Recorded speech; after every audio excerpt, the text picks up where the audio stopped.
Good morning, gentlemen. Welcome back. So, as you can see, we're on the stones right now because it turns out that today we needed a lot of milk, like a lot of normal milk, and we're really sleepy, so we're gonna chill here for a bit. Yeah, so we didn't actually sleep early at all last night. We stayed up all night trying to win a game in Overwatch and failed miserably. Back to the drawing board we go. Yeah, so basically got like no golden thing ranking anymore. We're doing golden.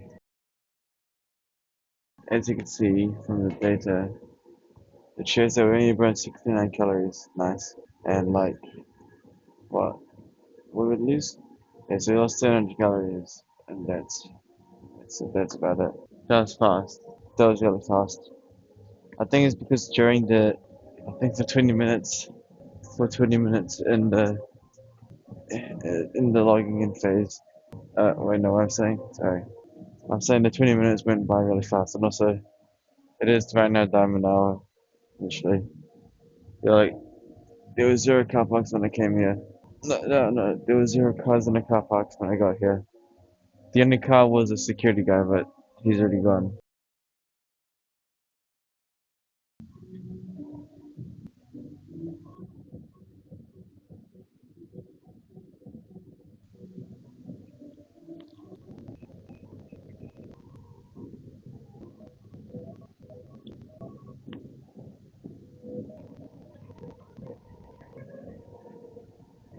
I need to finish the water. Oh my god, we can start. I've been starting for so long. Sorry, there's nothing really to talk about. Oh no, there's so many. Oh, we're awake. I think I'm awake now. I think I'm awake now. I think I'm awake. Pretty much what happened was last night we finished on a continuing lose streak. Okay, we were like on a 6 game lose streak, and then now we're on like I think 14, right?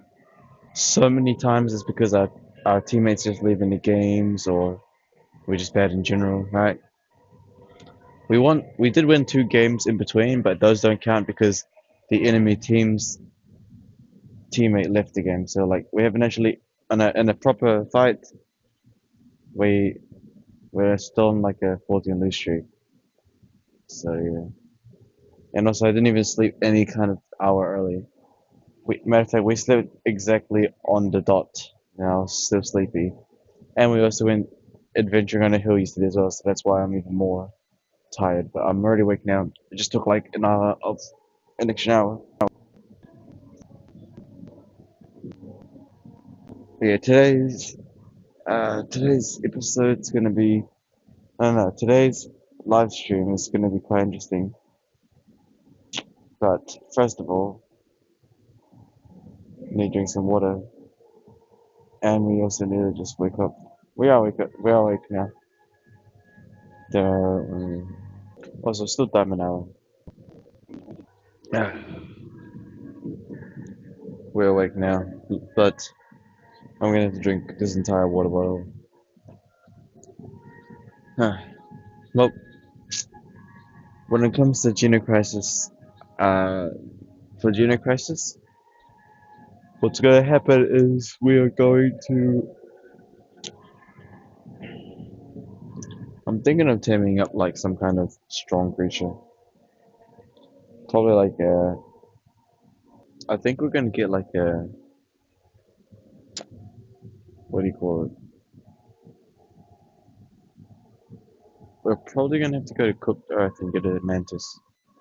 Matter of fact, before we even do any of the element stuff. Yeah, we're probably gonna have to go to Cooked Earth. So I think today's episode we might go to Cooked Earth instead of going to Extinction because I want a Mantis first.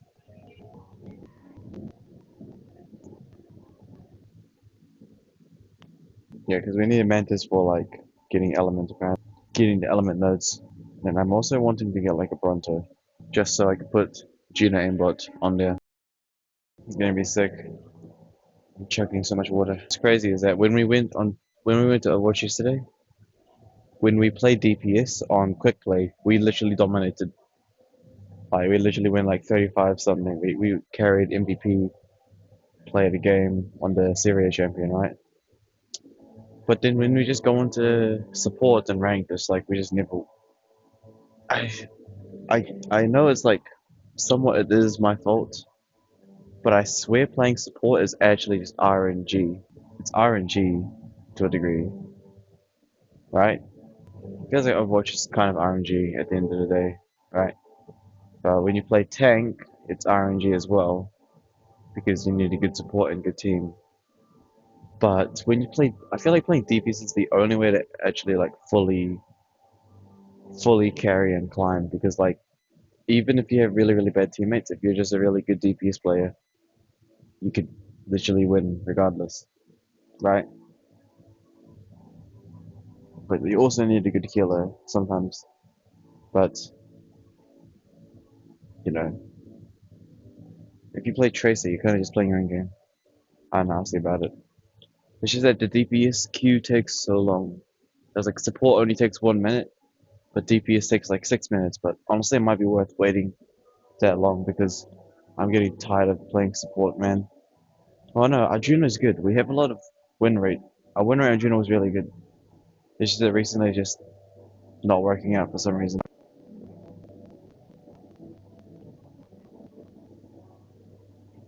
Also, one thing I noticed is that a lot of ranked games we're playing now, we're getting flanked non-stop. Like I remember when I was playing support earlier, right? And during drives when we were playing support, no one targeted us. We barely got flanked, barely got dived. But now when we play support, we are constantly get. There's always a flanker enemy. There's always an enemy flanker on the team, and they're always chasing us. That's what I've noticed recently. It's like when we were winning our games and drives, we were playing June and we were just hiding in there, or hiding out of. We were out of enemy vision sight and just healing our teammates, and we would win non-stop, right? But now there's so many flankers always getting us, and Juno's like the only one that can somewhat escape a flanker, but no one helps us, right? In drives, if someone tried to flank us, right, our tank literally just does a 180 and comes and saves us. But in now, our tank just like runs off. And then when we play DPS and we're a flanker, when I attack a support, the entire team does a 180 and gets me. But then, like, when we're playing support and someone attacks us, our team just is blind and just doesn't even bother trying to save the healers. But then when we play flanker, enemy will 180. It's just like, bro, it is what it is. Oh well. At least in Ark, we're doing decent. Got an army going pretty good. A lot of resources. Actually, yesterday's episodes really good. We got a lot of work done. Our bases, we got a fully operational base, you know, fully operational base. We also got a slight bigger army of pyromanes.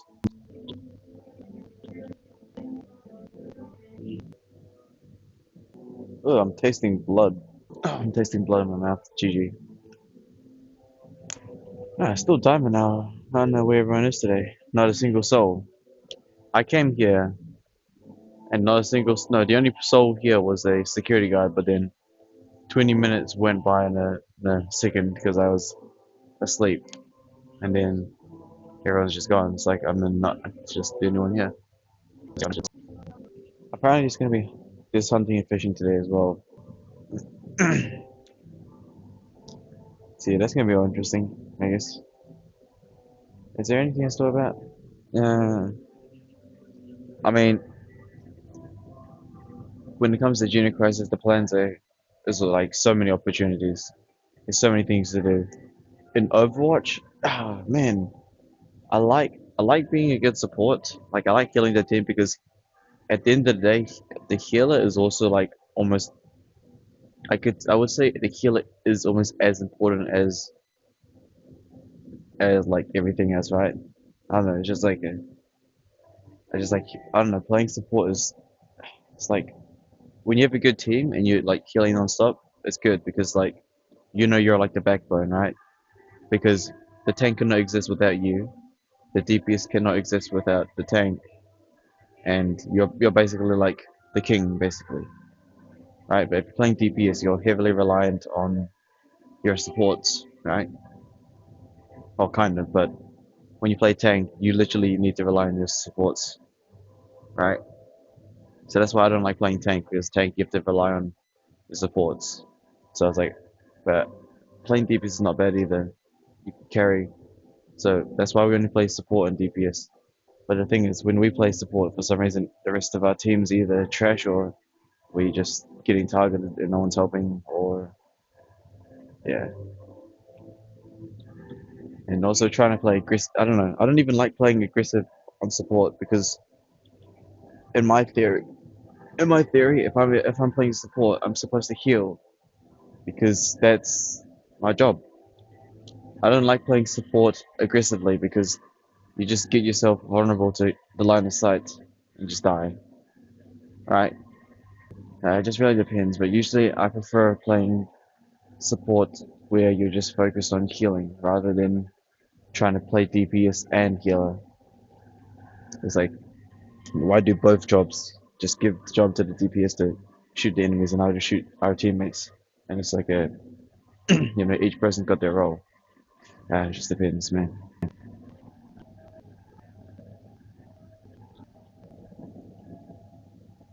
I think it's because when I play DPS, no, when I play aggressive support, I'm really bad at multitasking. Probably because when I play, because I play DPS as well. So when I'm playing aggressive support, I'll end up just not healing anyone. Yeah. Yeah, let's go check the weight, and we're done. There was stamina the entire time, not a single soul.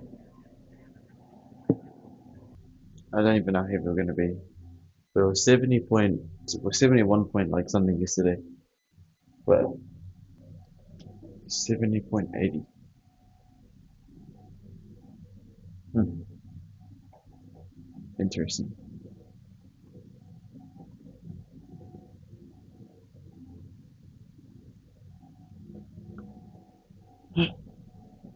Alright, Legionman, appreciate it. Alright, we really need to like work on what? I really need to work on sleeping early or something because again, the treadmill, we only got like 69 calories compared to our usual like 300 from stairs. So, yep, alright, appreciate it. Alright, see you guys like later. I guess I'll give you guys another story video, right? I think there's like one more to do.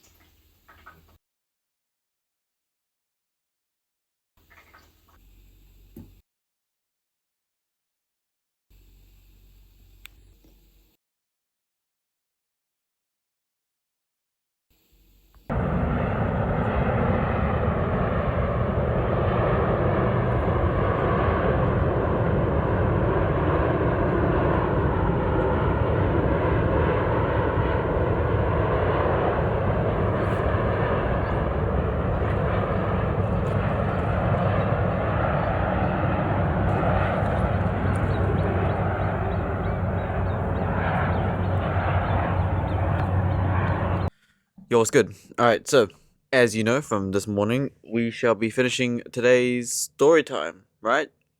We're starting this from Dr. Mr. Nightmare, okay? 3 disturbing true unexplained horror stories, so we're in the last story by Henry Upham Locken.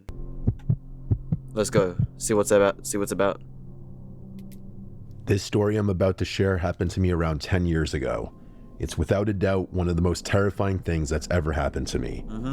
I recently stopped telling people this story because most of the time people tell me I'm lying or making it up. It was my wife who pushed me to write this down and share it. She said maybe somebody out there has gone through a similar experience, so here it is. Back then, I worked at a dead-end job. Just like most of us, it was a way to make ends meet. The mundane drag of retail work was beginning to drain the life from me. Man, it sounded like you were about to talk about being like a factory slave thing. Retail? How's retail hard? One afternoon when I was leaving work, I noticed something neon pink hanging from my car door handle. It was a sticky note with a friendly message written. It simply said, "You're special, and I hope you have an amazing day." It also had a smiley face sticker attached to the note. I thought it was nice and it made me smile. Other than that, I didn't give it another thought at that moment. I remember there used to be like some kind of thing on the Instagram when like really many years ago, right? Someone said on Instagram, it was like, if you have like a sock on your windshield, run away. It's like, what? Why? I don't think those happen anymore in today's world, right? When there's like weird stuff on your car or something. It's like, oh, if you have this thing on your car, it means they're a robbery target. You're gonna. It's like, what? And these days, just take a picture of the car and follow you home. Done. The next few days, when I left work, I would have a message attached to a note in the same spot. I know some people have told me that it's creepy and weird, but I liked the attention. At that point in my life, I wasn't getting attention very often, so it was nice to be seen.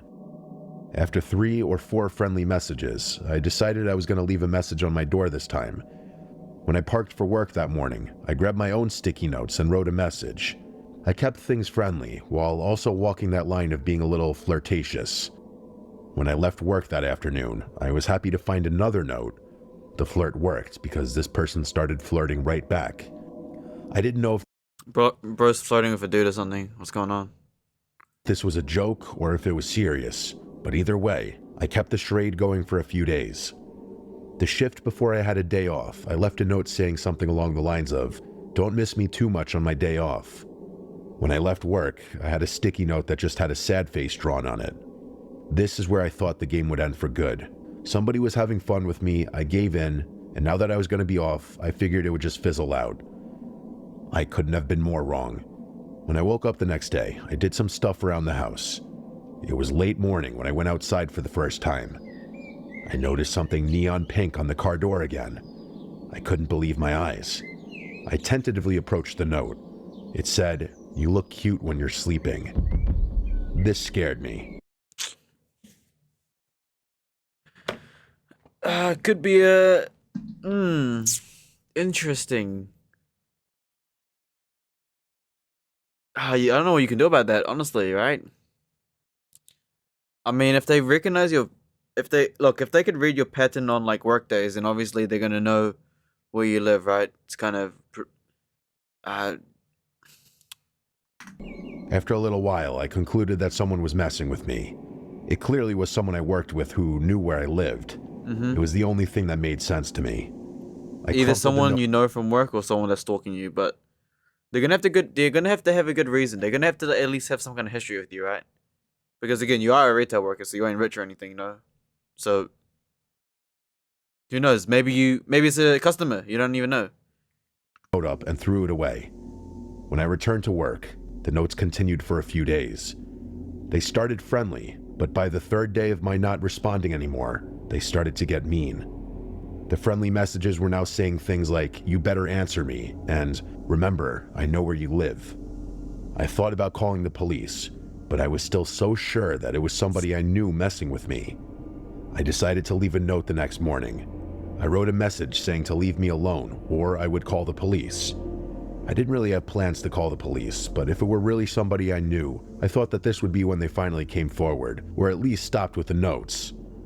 When I left work that afternoon, I noticed that my note was gone, and for the first time in a while, I had no new notes on my door. I felt relieved. I still wanted to know who it was, but if the notes stopped, I was happy. That night, I woke up at some point in the middle of the night because I thought I heard something. Ever since the note outside, I was on edge. I sat in bed for a Then wouldn't you get security cameras? But again, we don't know the era on this place, right? They could be living in an era where there's no security cameras, so hard to know. minute, just sitting silently, trying to listen. Then I heard something again. It sounded a little like shuffling, but it was hard to tell if it was just the house making noises or if it was something more alarming. I assumed I was just hearing things, but I wasn't taking any chances. I grabbed a baseball bat and made my way down the long hallway from my bedroom to the open living room. Every step I took, I started thinking the worst. If a person were standing in my house, I don't think I would have been able to hit them with the bat I was holding. I just am not that type of person. I made it to the end of the hallway and just stopped. Whatever bravery I had when I left my room was gone. If you're standing at the end of the hall, you can see my living room, dining room, and kitchen. I turned on the dimmable lights and scanned the room from where I was standing. I was too scared to move any further. I kept imagining somebody hiding behind the couch or something. I stood in silence for a minute or so, and I heard nothing. I turned the lights off and briskly walked back to the bedroom. At any point, I expected somebody to charge after me, but thankfully, Why'd you not scan the rest of the house? Why'd you not check the front door? that didn't happen. I locked my bedroom door and turned on the TV. I wanted to drown out the noise of nothingness. I ended up falling asleep eventually. When I woke up that morning, I almost forgot about how scared I was. I walked to the fridge to grab some juice, and that's when I saw it. A note. A bright pink sticky note was stuck to the fridge that said, "You can't keep me away," with another smiley face attached after that statement. After being frozen for about 30 seconds, I ran to check every door and window in my house, and they all were still locked. I know for a fact that nobody had a key to my house. My family lives in another state, and I'm not close enough with anyone here to trust them with a key. Somehow, this person got inside my house and left a message on the fridge. I wasn't playing around anymore. I called the police and gave them the info. They claimed to have done an investigation, but they weren't able to get any useful information. Unfortunately, random notes were not a lot for them to go off of. At least that's what they said. They did try to check the cameras in the parking lot where I work, but where I park, the cameras don't reach.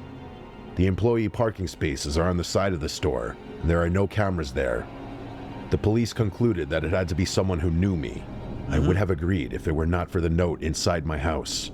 I'm a freak when it comes to locking my door, so I know that nobody had access to getting inside the house.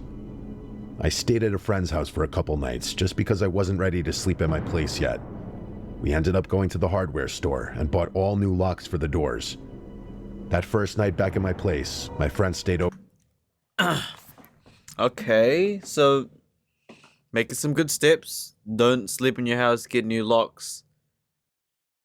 Maybe get some security cameras. But again, I don't know the era, you know? But if you could afford to replace new locks on your door, that's kind of impressive, I'm not gonna lie. Over with me, and nothing happened that night. A few months had gone by, and nothing happened.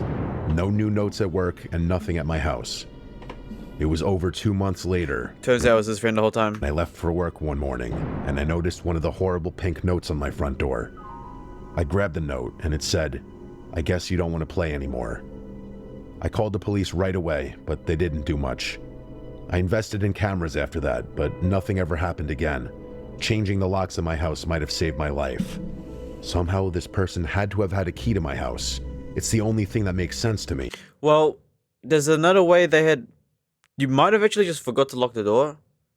Because you did say that during that night, you walked at the end of the hallway and you just looked and turned on the lights. But you didn't check if anyone else was actually in the house. So the person could have actually entered the house via the front door. You might have actually left it unlocked. And then the person entered your house, wrote the note. And depending on the type of door you have, but they can lock the door when they leave, right? They can just lock it when they close the door, it'll lock. Like they can lock themselves out. What I can't figure out is why me, and who was that person? The cameras. Whenever I think back about that entire situation, I almost get sick. I think back to the night I heard something inside the house. There had to have been a person hiding somewhere, just inches or feet from where I was standing. Yeah. Why didn't they harm me then? I wonder if messing around with me was all this person wanted. A friend once told me that when I went back to the room and locked the door, it's possible that this person tried to get into the room, but locking the door may have saved my life. It's been 10 years, and nothing has happened since that last note. Now, if someone really wanted to get you, they'll get you. So, it's not a big deal. I've since moved, and I'm married now. Every time I see those stupid pink sticky notes, I always think back to that horrible experience. Not enough context on what this guy looks like. We don't even know what he went through in his, you never know, right? Could be a coworker, could be a random employee, could be like a customer. Could be someone from school. You know, you don't know. You don't know, right? Could be anyone, but obviously they didn't want you enough to go more forward with it. They just wanted to mess around a bit, and that's about it. You know, sticky notes. It's it sounds like it could be a female stalker because you did say there's like flirtatious notes. Like, what'd you write in a flirtatious note? You know, it's like, what do you mean by you flirted with him back on the notes? You know what I mean? So it's like, not enough context to be honest. But the guy played it off pretty smart though. You know, new locks, slipped at a friend's house, made a friend slip with him. You know, I think after the, he did say that after the security cameras, no more incidents. I'm assuming that they really just gave up afterwards. Once you changed the locks or upgraded the, no, basically once you upgraded the security cameras, they stopped coming, right? Technically, security cameras obviously would prevent that entire thing because if you had security cameras, then you could easily see who approaches your house and who puts a note down. You know, it's pretty easy as you're locked in there, right? The only explanation for the beginning scene was that you might have left your door unlocked. The person got in and then put the note down and then left and locked it while they on the way out because you did not give a description on what kind of door you had, right? Because I'm assuming if you just had a locked door with like no deadbolts or anything, then the person, you might have actually just left your door unlocked, right? But if your door had like door chains and deadlocks, then it would literally be impossible for someone to enter your house. But you didn't actually give any context on that, so yeah, end of the day, it is what it is, right? Kind of a mid story. Again, if someone really wanted to get you, they'd get you. Alright, someone really wanted to get you, they get you. That's about it, right? Yeah, I mean, is there anything else to look at? What else is there anyways? Disturbing disappearances. Who cares? Kiki's Forgotten Horrors.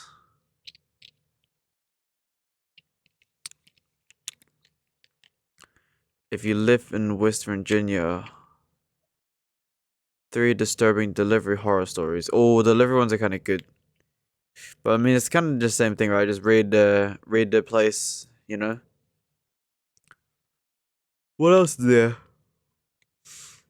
Insane conspiracy theories that turned out to be true. Says who? A girl won a school fight.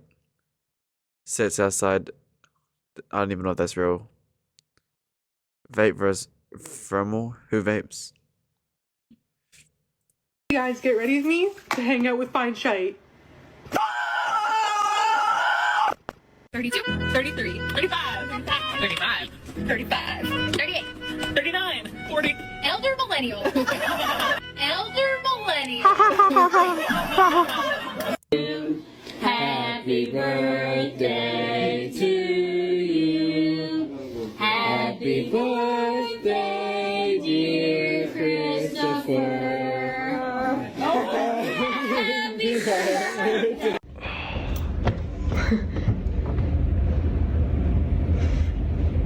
Can you not stop filming me? I've seen this one before. The Alpha is fake. angry. It's and fake. You don't want I've seen this before. He's got multiple of these videos. It's fake. that. It's all an act. Explain our friend group. We are Ohio. In Ohio. Oh, in Ohio. Last one wasn't even that bad. There's nothing else on YouTube. What the glow ups? Ranking the best breakup glow up. He'll regret leaving her.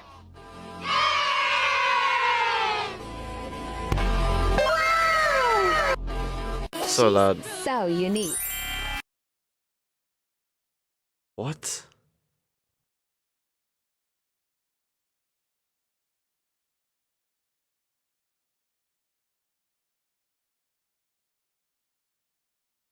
Uncanny Valley of... The Uncanny Valley theory of human evolution. Get $100 digital Visa Let's have a little browse at this real quick. Kind of a bit curious. feel wrong. Not monstrous, not alien, but just close enough to human to be terrifying. You know the moment when you see it, something's off, and before your brain can even explain it, your body already knows. This isn't right. Psychologists call it the uncanny valley, a deep-rooted fear of things that look human but aren't. Why would we have evolved such a strong reaction to faces that are almost human? Our brains are ancient, shaped in a world of predators and prey, long before machines or movies. So what if this reaction comes from somewhere older? What if it was the last trace of a time when the world wasn't just home to Homo sapiens? Other species that looked human but weren't. Some we lived alongside, some we bred with, and some we fought. Maybe the uncanny valley is more than just an odd quirk, and today we will be breaking it down. The idea of the uncanny valley was first described by Japanese roboticist Masahiro Mori in the 1970s. He noticed that the more human-like a robot became, the more people felt empathy for it, at first. But as it crossed a certain line, something strange happened. Instead of empathy, people felt discomfort, revulsion, even fear. The robot looked too human but not quite right. The effect dipped into what Mori called the Valley of the Uncanny. And it wasn't just robots. People felt the same way about wax figures, prosthetics, and CGI characters that didn't quite I think it's just pattern recognition. I don't think I need to watch the rest of the video. It is pattern recognition, right? At the beginning, yeah, it looks weird, but then once you start seeing it more often, it just becomes pattern recognition, right? It's kind of like the first black man. Or like, no, sorry, oh my goodness, gonna get banned. It's like just seeing a different color. You know? It's like, for example, it's just like, wait, yo, he's black. That's kind of weird. No? Couple hundred years later, oh yeah, just that's Tyrone right there. You know what I mean? It's the same thing as for Asians, right?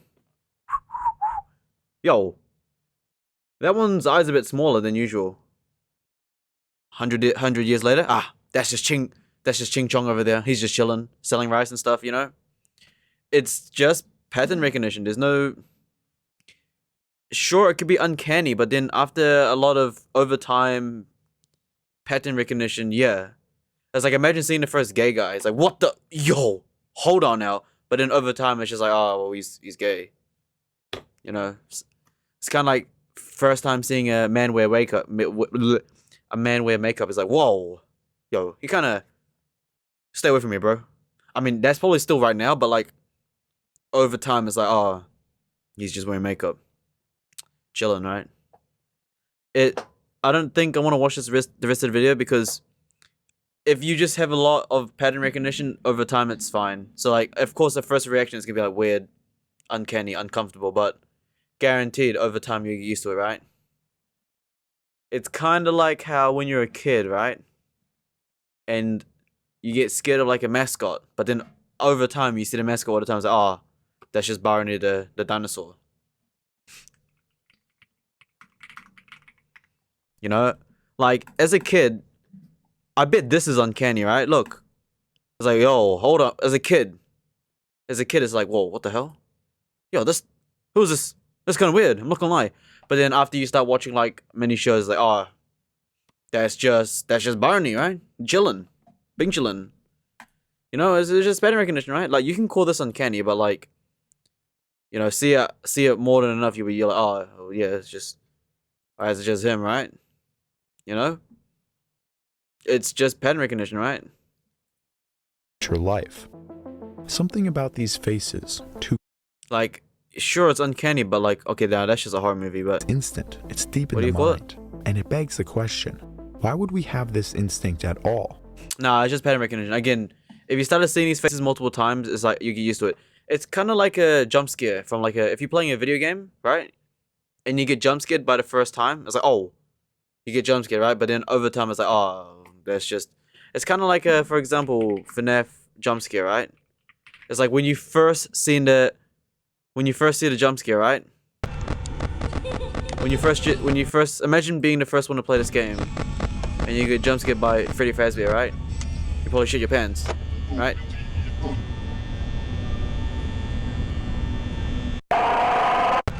You know?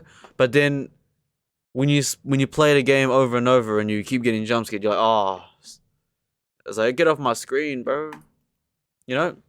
It really is just like that. So there's no, the uncanny theory is pretty much just pattern recognition, because sure, first time seeing is a bit weird, but then over time it's like, oh yeah, chill. Jump scares, right? You can only get someone with the same jump scare many times before it's like, oh, well, yeah, it is what it is, right? So that uncanny thing, I don't need to watch that, because yeah, Guys, get ready with me to hang out with fine shite. You know, that's pretty simple. You know what I mean? Why do so many shorts?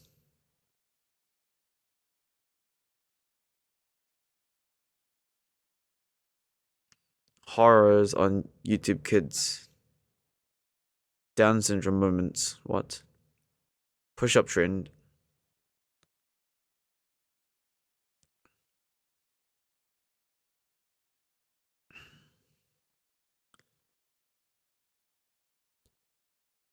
Gym talk. Bite talk. I don't do any of that stuff. You have zero chance. How it feels to like in a prehistoric era? Hey, I've done that before. It's pretty easy. Strange addicts. Father finder. We pitch illegal products to strangers.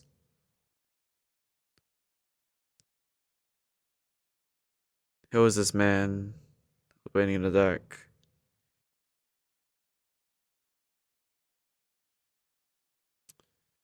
No food, no fun. No food, no phone, no fun. What is fun? You need to explain what fun is first. You know. Creepiest in internet mysteries. Why you fall so quickly?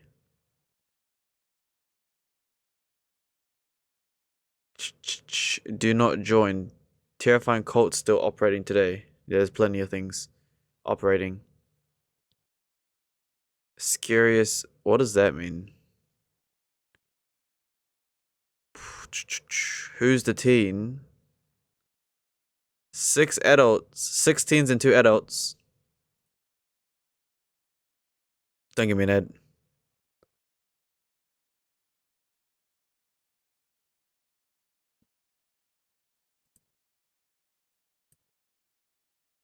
Ah, it's one of those. Okay, boring. Is there anything else? Every fear being in the uncanny valley. That's just, I told you, just pattern recognition. The scariest depiction of evil. There is no evil. There's no light without dark. Black and white. Fear of the dark. But if you close your eyes. The perfect morning habits. Says who?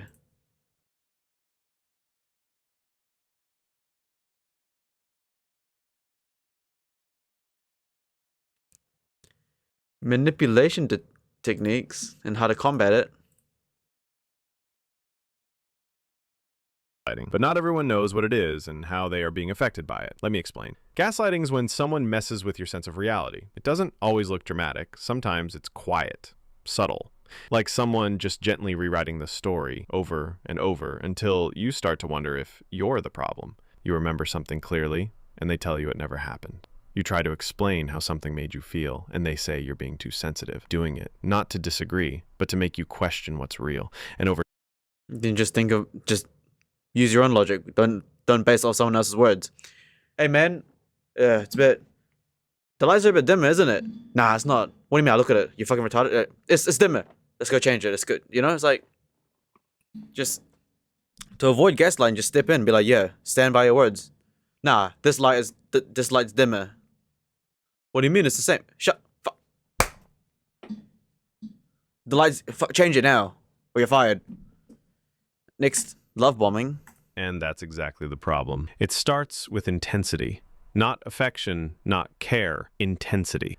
You're suddenly the center of someone's world. They're obsessed with you. They say you're perfect. They talk about forever on the second date. There's constant texting, late night calls, huge compliments, sudden gifts, and it all moves so fast you barely have time to breathe. It doesn't feel like getting to know someone. It feels like getting swept away. And for a moment, it's hard to see anything wrong with it, because who doesn't want to be adored?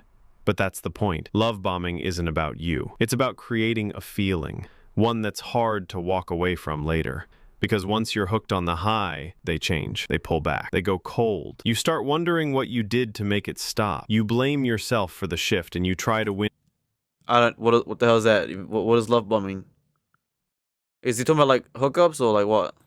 Emotional control gets disguised as romance. It happens in toxic relationships, narcissistic dynamics, even trauma bonds. Love bombing isn't about love. It's about control, disguised as intensity, wrapped in flattery. So how do you protect yourself? You slow down. You ask questions. You look at their patterns, not their promises. Real connection takes time, space, and honesty. It grows quietly, not in a rush. If someone tries to build something serious before trust even has time to form, it's not love.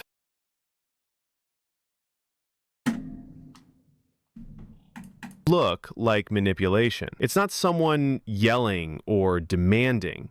It's more like a sigh, a pause, a quiet little, well, after everything I've done for you.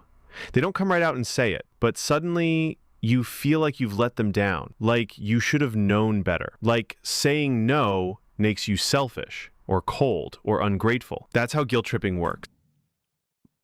Who cares? What? What the hell is guilt tripping? Oh man, yeah. I genocided the family bear. Yeah, you know what I mean. What?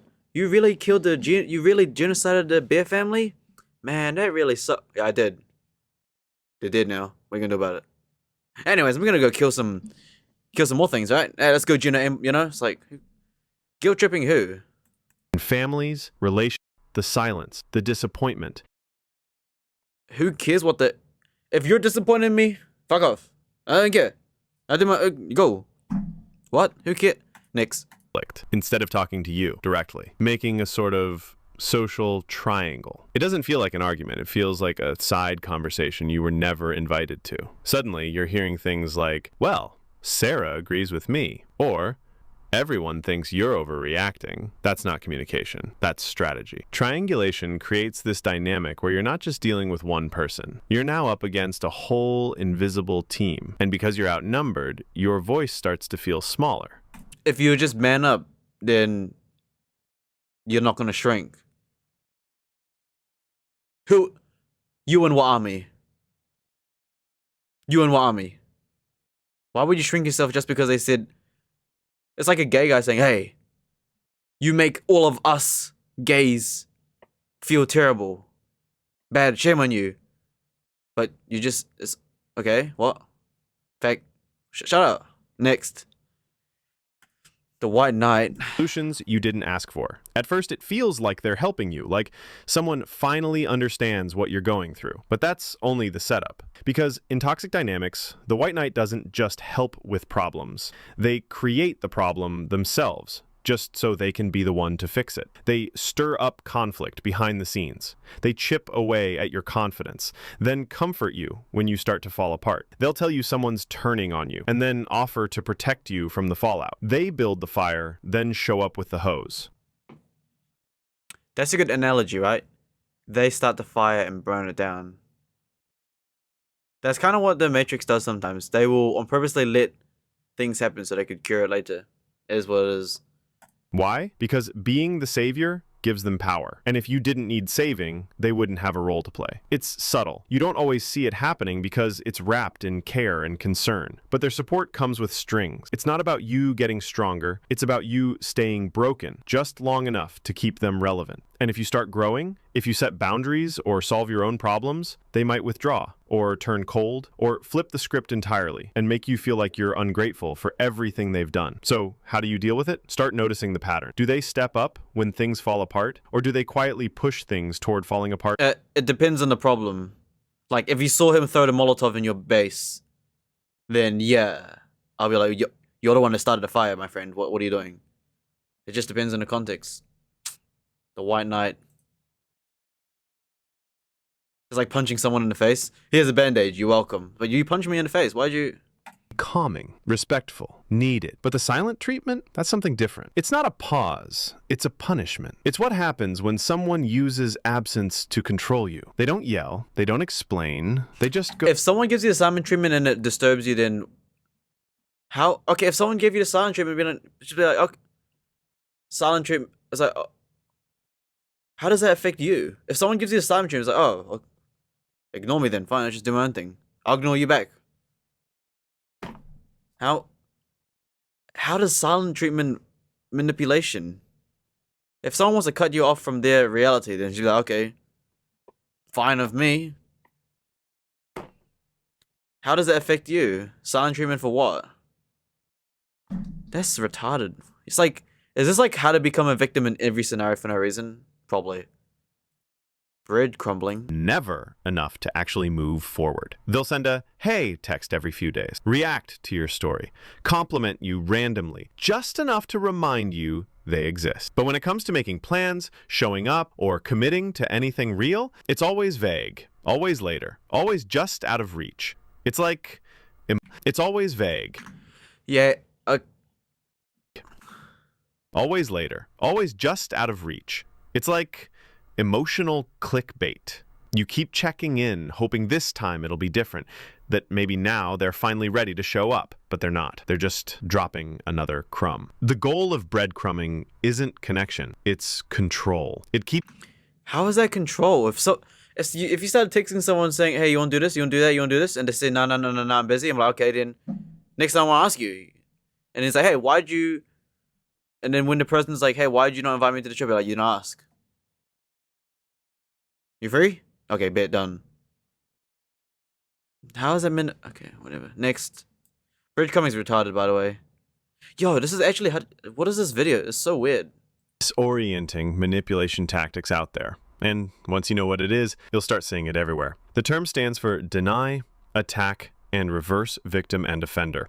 It's a psychological sleight of hand, a way for someone to flip the entire script the moment you try to hold them accountable. Here's how it plays out. You bring up something that hurt you, calmly, respectfully, just trying to talk. Step 1, they deny it. That never happened. You're making things up, or you're being way too dramatic. Then comes step 2. They attack you. They go after your tone, your timing, your past. Suddenly, it's not about what they did. It's about how you brought it up. And then comes the flip. They make themselves the victim. You're not the one who got hurt. They are. They're being attacked. They can't do anything right. They act like your honesty is cruelty. And now you're the one who has to explain yourself. That's Darvo. That won't even work in real life. Oh, I'm sad and depressed. Like, what's the problem? Oh, I'm sad and depressed. What's the problem? Oh, I'm sad and depressed. What's the problem? Oh, I'm sad and depressed. Okay, what can you do about it? Oh, I don't know, man. But I'm sad and depressed. Shut. What can you do about it? What's the next steps? What is the next relevant steps you could do right now? Oh, I'm sad and depressed. Fuck. My friend, listen here. I understand you're sad and depressed. What do you want? What are you gonna do about it? I'm not a therapist, but what do you want? What do you want? No. I know you're sad and depressed already, okay? What can you do about it? What are you gonna do right now? Oh, I'm gonna go to someone else and say I'm sad and depressed. Okay, fuck off then. If you just want to say that, then just go. If you can't find a solution, just fuck off then, go. Don't talk to me, go away. Oh, hey. I'm sad and depressed. Oh, really? Let's talk about it together.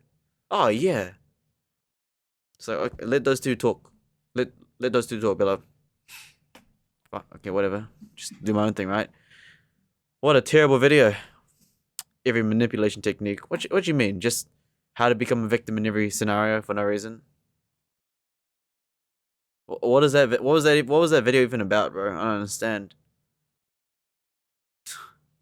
It's like how to put yourself. I don't know. That video is weird. Not weird, but it's like if you got the right mindset, it's like none of that's gonna happen to you.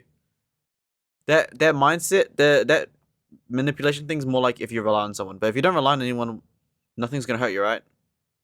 Like if you relied on someone, they gave you the silent treatment, I guess. But it's like, if you give me the silent treatment, then okay, sure.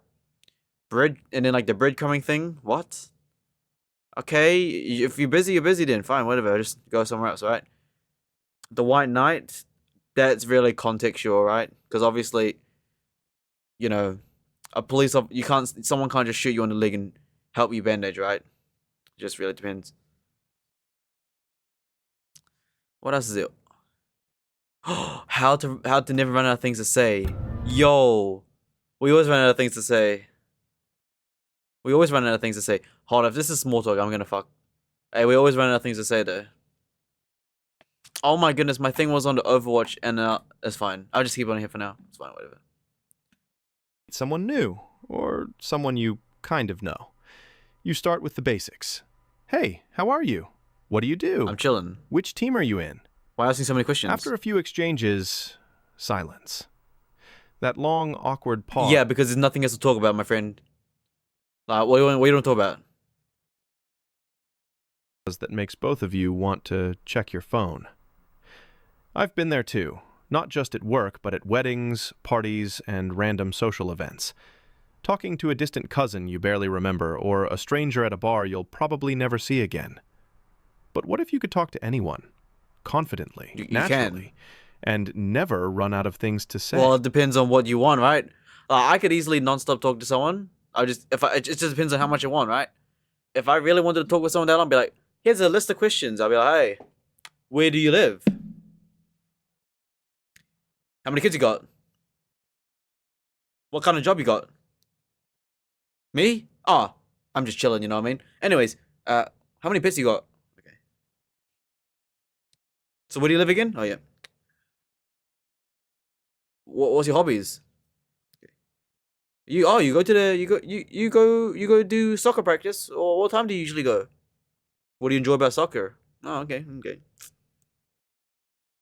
And you just go through a list of what I want from you. If I didn't care about a thing, I'll be like, okay, cool. What's up, bro? Yeah, sounds nice. Anything else to say?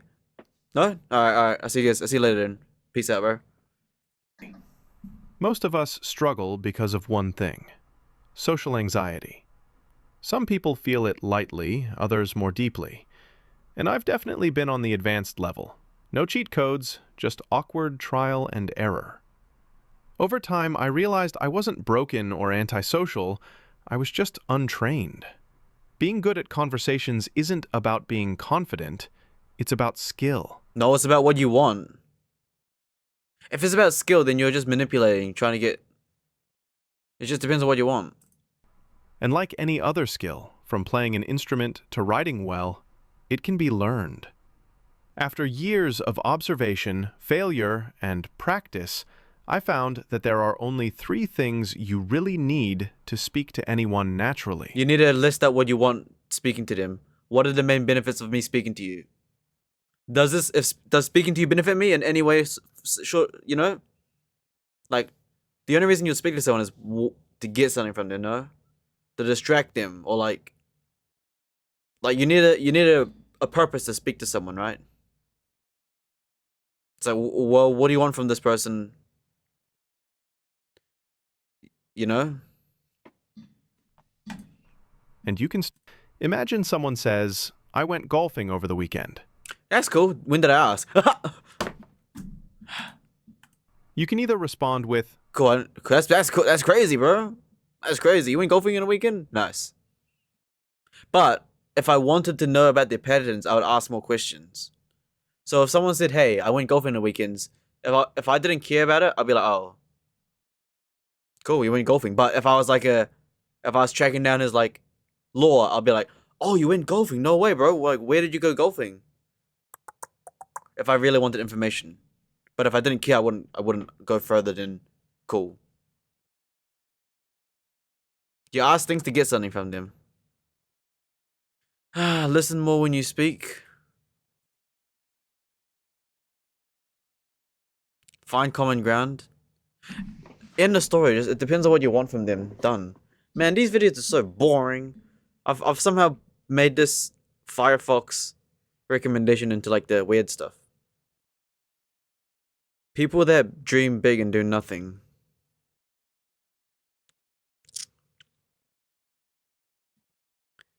Feminists versus anti-feminists. Lock in. social Women have more privileges than what privileges? You got to explain what that is. power, right? It's really important to understand that women face significant oppressions, significant issues. And so while some of the privileges that we can identify, like courts tend to be more lenient to them, for example, if there's a situation, for example, of custody, women are going to be favored in that situation. They also have less choice with their bodies, right? They have issues where with hiring, if they try to negotiate, they'll be seen as caustic and negative because they're kind of our stereotypical presumptions of how women have to be. And Depends on the job. these things impact women significantly. That's Too much context, too much misread. just why I would say they have less political power overall. Political power? You were just talking about getting a job and negotiating to political... What? As well. Well, just one of those things was not true in regards to custody decisions in this country. In fact, men are more likely to receive custody of their children if they ask for it. Says who? Where's the data? What's the next one? So No career will give women as much joy as fulfillment as raising children. Depends on the context again. as much as you guys know all your statistics and everything about things, it's more that it conflicts with my Christian belief so much, right? So Christianity, okay. Uh-huh. And look at like the Greeks and the Romans that were very openly sexual. People were having sex in public. Like it was not a private thing. Says who? Who said that? It never was, and it really only became like this private thing when you look at like the rise of like industrialism in the United States, and you see sex become like commodified, and it became like a dirty thing with also the rise of, you know, like religion and Protestantism in the US also kind of demonized it, and it became a weapon used against women. And I think that we've seen the pendulum go from like being hypersexual in the past, where sex wasn't like a commodified thing or it wasn't a demonized thing, to kind of going through this period of like. What is the argument here? What does she want? Demonizing people for exploring. Oh, the sexual revolution has devalued women and made them less infinitely happy. What? Put me in the show. Put me in the show. What's the problem? People aren't having sex on the streets. Oh, I mean, you can go down to like Hobo Town and they do that. You go to Hobo Alley, they're doing that right now. Crackhead Marcel and heroin Haley is banging outside the tent right now in the alleyway. They're having sex right now in the Hobo camp. They're doing that right now. I mean, in the city, yeah, I guess you're gonna get arrested for that. But like, you know, Hobo Alley right there. You know, homeless. Yeah, they're banging. If you want to bang, you can go down there, do drugs. You know. Their sexuality. Try to look at it like we're not equal. We provide equal value, and men can do things that women simply can't. You have like you. Can I ask what? Like what? Like what though? A woman can do the same thing as a man. She just gotta depends on how much she locks in, right? Man stronger than a woman. I mean, hey, just depends on the context, right? Household to work versus one, right? But you hate capitalism, but you serve it. You would rather serve capitalism. Put me in these shows, man. I would just be so interesting. I'll probably get kicked out though, because I don't give them enough content. This paradox splits smart people 50-50. These are all just matrix stuff. How to be charisma so people get addicted to you. Lock in. I'm not a female though. Bro, I don't even drink Pepsi. When was the last time I drank Pepsi? Never. Why is Woolworth sponsoring them though? Where have we even traveled? Being charismatic is definitely one of the biggest advantages you can have. Studies show that charismatic people close more deals, make more money, and are often seen as more attractive regardless of their. Depends on the context. Really, really depends on the context when it comes to charisma, right? It really, really depends on the context. Depends on like charisma for who, right? You know? Okay, I can agree closing what deals though? Like charisma for what deals? Make more money. Make money from what? Already barely enough context to know what, like, because this could mean multiple things. Looks. And in this video, I'll show you exactly how to develop that charisma as a woman, even not a if woman, you're an though. introvert. Let's begin. First, let's quickly look at the difference between a charismatic person and a non-charismatic person. A charismatic person is someone who has the power to attract and influence people, not because of status or beauty, but because of the force of their personality. For some reason, people just want to support them, follow them, and be connected to them. On the other hand, a person without charisma often goes unnoticed. People forget them quickly, and their presence doesn't leave much behind. They It depends on the context though, right? may also be very smart or talented, but people do not feel any special connection with them. That is why a Fun fact, it depends on the ecosystem, but most dudes would go for the non-charismatic girl over the charismatic girl. charismatic person So I mean, it depends on the context, right?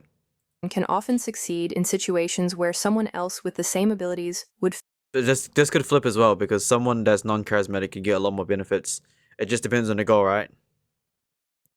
Skill number 1, targeted attention. All humans are wired to crave attention. When someone gives us their full focus, we feel valued and important. That feeling builds trust, respect, and even attraction. That's exactly the secret charismatic people use. I call this targeted attention. It means that when you're in a conversation, you give the other person your full focus, kind of like you've locked onto a target. Let me show you how two insanely magnetic celebrities use this skill in real life. Megan Fox and Rachel McAdams. Who? Transformers girl. Who the hell's that? Don't fucking know. Transformers. When you watch Megan Fox in interviews, you can see I don't do that though. how strong her focus is. She leans in slightly toward the person speaking, makes eye contact, and you can literally see that she is carefully listening. Bro, she just has bad posture.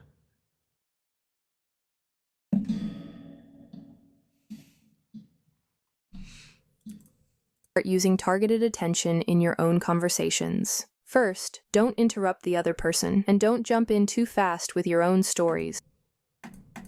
For approval or validation, it instantly pushes people away. The problem is that most people don't even realize when they're being needy. It usually shows up in small habits. Depends on the context again. Some people actually like having a needy woman rather than a...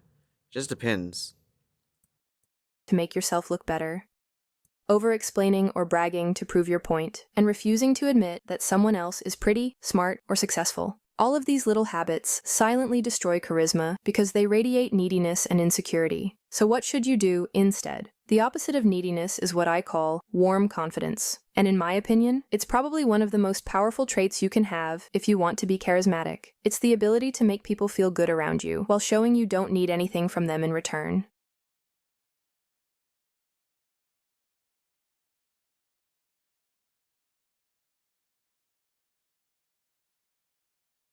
Here's how you can show warm confidence in your own life. First, give genuine compliments. No matter how unpleasant someone seems, there's always at least one good quality you can notice. Maybe That's really good, pretty advice. Actually, hold on now. I would take that back because we've listened to too many horror stories where giving compliments get the wrong idea. Just ignore them or something. I don't know. It depends on this. Is there anything else in YouTube that's interesting? Parents are siblings. After she told all her friends she was inbred as a kid, they soon... Sorry, what? Real 2K... YouTube thinks I'm a woman now, GG. YouTube thinks I'm a woman. How to become mentally so strong you're immune to fear? That depends on the context as well, right? Because sometimes removing fear completely is bad. But also it depends, right? Asking a boy's POV on things. I've actually fallen into the fucking YouTube thinks I'm a woman now, GG. Female hygiene talk. How to shave down there.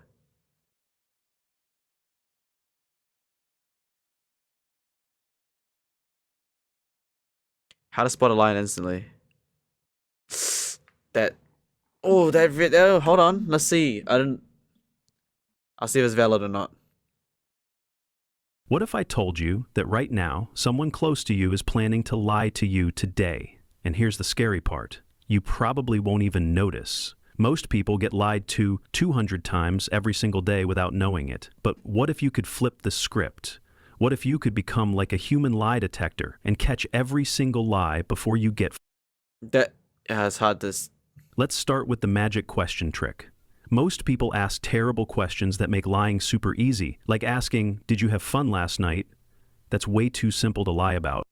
But here's what smart detectives do instead. They ask questions that make liars sweat. Instead of, "Did you go out last night?" try this. Where'd you go last night? What made you stay out so late last night? What made you stay out? Yeah, that's a good point. See the difference? You're not asking if they went out, you're assuming they did and stayed late. Now they have to either tell the truth or make up a whole story. And making up stories is where liars always mess up. But wait, there's a twist coming that'll blow your mind. This next trick is called the 5-second rule, and it's like having superpowers. When you ask someone a question, watch them like a hawk for exactly 5 seconds. Not 6, not 4, exactly 5 seconds. This video is lying to me. Who says 5 seconds? You don't know. That's a lie as well. I'm being lied to, and the video is talking about being lied to. What's going on here? I'm being lied to while looking at a video on how to spot a liar. But this person's lying right now. Says who? 5 seconds who? How do you know that? Man, I'm getting lied to on a lie video on a lie on a lie. What is going on? Luckily, I can catch on to that pretty fast. Subtle behaviors to make people like you. Just be yourself. Or not. How to geisha. What? 12 early signs your relationship won't last. Take Metamucil's Lock daily. in. I can help with that. That should be pretty easy, right? Depends on what the relationship is, though. Depends on what it is, though, as well. Oh, that really depends on the context as well. It's like, well, what is a boyfriend? What is a girlfriend, right? That really depends as well. Well, why are you together? Compare to the intensity. Psych to go. I swear I've seen this before when I was younger. A personality test. Relationship is solely about the romantic pull. Romantic attraction to your partner is important in any relationship, being part of what forms a solid bond, not the entirety of it. A healthy, strong relationship also consists of having something in common with your partner other than the romance. Without any similar interests, goals, shared experiences, or any other kind of common ground to stand on, the foundation is weak, with little to build on. Depends on the context of the relationship, but in general, if you're the man, if you're the man, then the female would move away from her circle and go towards your circle. So in the terms of like in terms of this image here, let's say the blue's the male and the green's the female, right? In general though, it depends on the relationship, but if the relationship is the man is the A side, which he should be, depending on the relationship style you want, but when it comes to Sensei's relationship style, he's the A side, right? So when it comes to having 2 points, what happens is if you're the A side, the other person will move away from their circle and come closer to you. You don't both just split apart, because what happens if the 2 circles split apart, he's just going to find a new one. And then she's just going to go and then go on for a next one. And then the next one knows that, oh, crap, the previous one got kicked out because she moved away from the circle. So let me sacrifice my own circle and move closer into him so I could be in his bubble, because he's the A side. I want him. Because if we both split apart, he's just going to go find someone new and I'm gone into the abyss. Depends on who's the A side. Also depends on the kind of relationship as well, right? A side, B side. As friends act as a reflection of the person, this implies that on some level, you may not actually like the person you're with. As is when there is an active dislike for your friends are, and I'll tell you who you ever friends. What are some of the 5 people you spend the most time with? That is a valid thing right there when it comes to liking their friend groups. Yep. It's one thing when your partner tells you they love you and care for you, but another when they don't show it in their actions. Do you usually start the conversation or plan your dates together? Do you feel you're giving much more than you're getting back? While relationships are definitely not competitions, this is a pretty... Too much content missing. It's kind of... These videos are too much concentrated on like one certain target audience, right? But when you're like when you're a anomaly like me, it's kind of like everything's... It just really depends on the context. Everything's so different, right?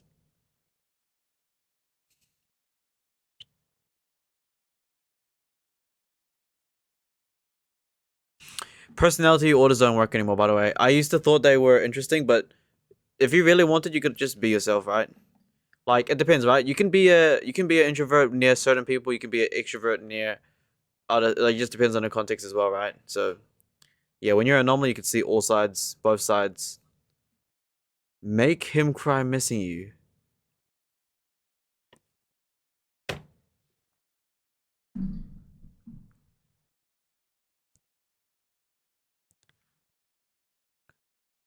This YouTube algorithm sucks now. It's terrible. Outsmart manipulators. Okay, we've scrolled too deep. We'll scroll too deep. Right, legend, appreciate it. Right, see you guys next time. Right, that's kind of interesting, but yeah, scrolled way too deep. But hey, I think you guys got some framework from me, right? So that was pretty interesting. All right, cool. That was good.